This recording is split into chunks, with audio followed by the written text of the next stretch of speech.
My wife is not leaving any stone unturned to dissuade me from attending my father. Her point is that it is a lost deal.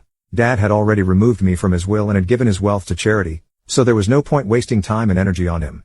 I fail to understand her. Do we do everything just for profit and loss? What if someone's parents don't have any wealth or are poor?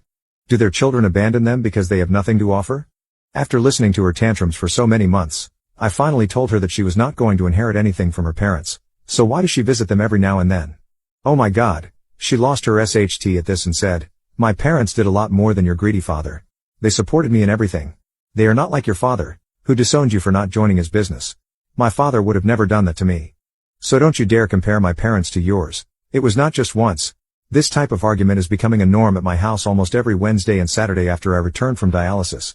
Just that it is getting severe and ugly at every instance. Earlier, she used to fight with me alone. Now, I see her yelling and shouting at me in front of the children. Not only this, I have heard her bad-mouthing my dad in front of my children and manipulating them against me and my dad. I heard it and intervened, which again led to an ugly fight between us. Avril's fight has become a routine for me.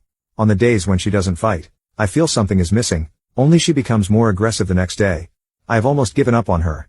Now, I don't yell back and answer her, I just ignore her as if she doesn't exist for me. What else should I do? I cannot abandon my father just to please her. I don't care if he has kicked me out of his will. He did so because of my own decision. I refused to join his company. He was forced to give his hard-earned business to the trust. It must have been so disheartening for him. That company was a baby to my dad, and he had to donate it to someone else. He had all the right to disown me because I had hurt him. I sometimes feel that karma is biting me back because I had hurt my dad. On the other hand, Dad is becoming weaker. He is barely able to walk on his own. He needs support to step him down to the car. To save time, I used to ask him to come outside and drop him outside the house. But now, I don't care about being late. I go inside to carefully walk him to the car and then drop him to his bed until he settles down peacefully. He is also having shortness of breath, so I make sure to walk him as slowly as he wants. Also, while driving, I drive carefully so as not to overspeed and increase his heart rate. I don't care about going late to my house because rushing to the house was also not helping. If I anyway have to deal with that evil woman, why not at least keep Dad happy? My casual attitude has worsened the situation, and yesterday, Avril said that I need to choose one of them, either my dad or her. I tried to make her understand that Dad was not going to be with us forever, seeing his condition. It didn't look like he was going to make it long. She came back with a curt reply, "In that case, you need to make your choice carefully. Someone who is going to be with you forever or someone who is going to die soon." This was so insensitive. I told her, "You know what? I'd better choose my dad than choose you, who is so evil and selfish to a dying man." She packed her bags and left. I didn't even stop her. She needed some time to cool off, and I also needed some space from her. In her absence, I'm taking care of the house, my children, Dad, and my work, yet I feel so relieved, so relaxed. Her absence is actually soothing to me. The day before yesterday, she sent me a divorce paper. I was somewhere expecting it but didn't anticipate it to be coming so soon. I was shocked, but deep down, I was happy and relieved. I didn't call her, just signed the papers and sent her back. Surprisingly, she didn't ask for the custody of the children. That was the only clause I was worried about, but she clearly didn't want them. When she received the paper, she called me back, yelling that how could I just sign it without calling her and pleading with her. Funny, right? Her mom snatched the phone and shouted that I should have acted like a man and tried to pacify his wife back into the marriage instead of just signing the papers.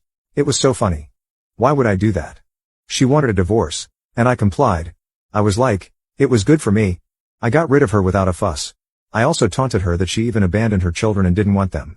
She said I could have all my assets, including my 2 children. She didn't want any of it. Her mother said Avril was still very young, and she didn't want the baggage of children on her shoulders. I said fine by me. I'm glad to have my kids with me. It is a relief for me, no doubt, but I'm worried about my children. They miss their mom, mostly the younger one when I'm at the office.